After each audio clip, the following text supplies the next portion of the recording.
Have you ever heard of a book so dangerous, so feared, that just reading it could supposedly open up a doorway to another world? A door that once opened can never be shut? Well, today we're going on a journey to uncover the secrets of what might just be the most infamous book in history, the Shams al-Ma'arif, also known as the Sun of Knowledge. So, picture this. It's a hot summer night in Dubai, just last year. We've got a software engineer named Omar, and he's just found a PDF of a very, very old book online. He's up all night, completely glued to the screen. And as he reads, this book, the Shams al-Ma'arif, starts to make some incredible promises. We're talking about the power to control the universe, to get anything you've ever wanted, and even to command supernatural beings, the jinn. Omar is totally convinced. So he finds a formula in the book, a specific chant, and he just starts reciting it over and over and over again all night long. He really believed this was going to change his life for the better. And you know what? It did change his life, just not in the way he expected. The next morning, things went horribly wrong. He started seeing these terrifying shadows darting around the corners of his eyes, seeing things that just weren't there. His wife found him in a complete state of terror. It actually took religious scholars reciting the Ayatul Kursi, a really powerful verse for protection from the Quran, 70 times to snap him out of it. Later, when he tried to explain what happened, his words were just chilling. He said, "I think I opened a door that should never have been opened." Now, Omar's story is just one of many that has wrapped this book in fear for something like 800 years. So what is this thing really, and who wrote it? To really get to the bottom of this, we have to look at the author, a man named Ahmad al-Buni. And right away, the mystery just gets deeper, because depending on who you ask, you get two completely different stories. Was this guy a holy man or a powerful sorcerer? Yeah, just look at this. On one side, we have the historical facts. Ahmad al-Buni, born in Algeria in 1165. His dad was a well-respected Sufi, a mystic. Al-Buni himself was a scholar of the Quran and geometry, and he wrote about something called the science of letters. But then you have the myth.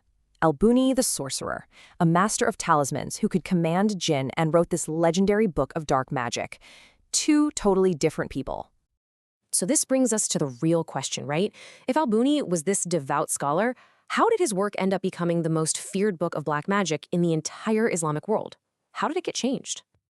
Okay, let's start at the beginning. The original manuscript that al-Buni finished right before he died in 1225 was a pretty short text about Sufi spirituality. It was only 40 pages long. That's it. 40. Now, the version that's floating around today, the one that scared Omar half to death, it's over 600 pages. I mean, that's a huge difference. So you have to ask, what happened?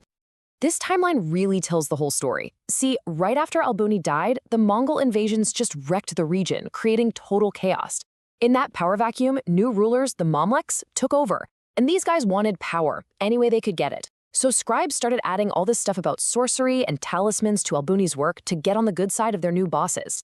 Flash forward a few centuries, the French occupation leads to mass printing of this corrupted version, and then, in 2005, bam, it hits the internet and suddenly anyone can read it.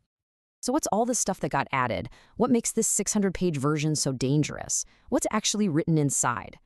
Well, a huge part of the new material is all about making talismans.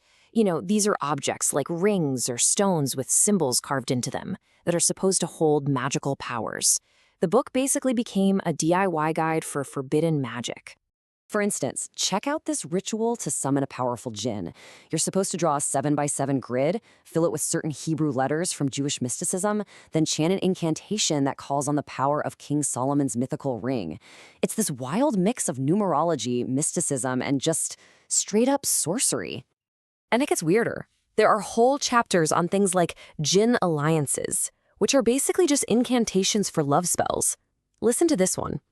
O Marid of the depths, I adjure you by the 19 guardians, you must focus his eyes upon mine like the sea.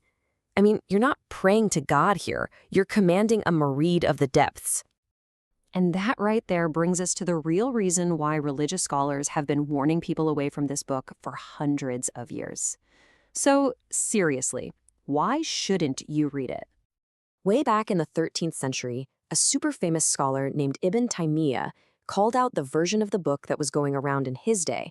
And remember, This was long after al-Buni was gone, after the corruption had already started. He said the book leads people to commit shirk, which is the absolute worst sin in Islam. It's idolatry, believing in powers other than God. And this slide, this is so important. It shows why the book is so deceptive. It completely blurs the line between two opposite things: zikr, which is remembering God, and sihr, which is sorcery. Zikr is all about submitting to the Creator. But the rituals in the corrupted book, they're all about the desire to control creation.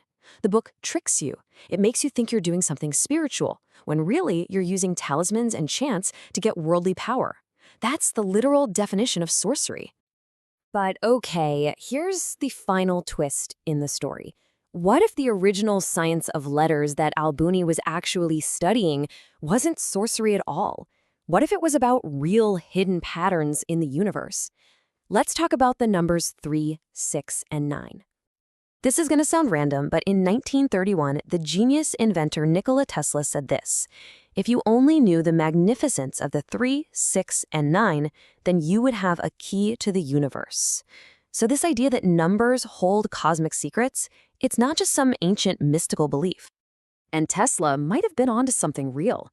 Today, we see these numbers pop up everywhere. In the stock market, analysts use something called Mod 9 to find patterns. In biology, our own DNA shows fractal patterns connected to these numbers. Even in quantum physics, vibrations happen in multiples of 3. It kind of suggests there might be a real science under all this, totally separate from the magic that got piled on top later. Which leaves us with one last, really provocative question. If this knowledge about numbers and vibrations is real, if it's a true key to the universe, how could it have been used in the past? For instance, how did a figure called the Sumeri allegedly use it to make a golden calf seem like it was speaking, back in the time of the prophet Moses? It makes you wonder, doesn't it? This knowledge, like any powerful tool, could be used for enlightenment or for some very deep deception. And that is a secret worth thinking about.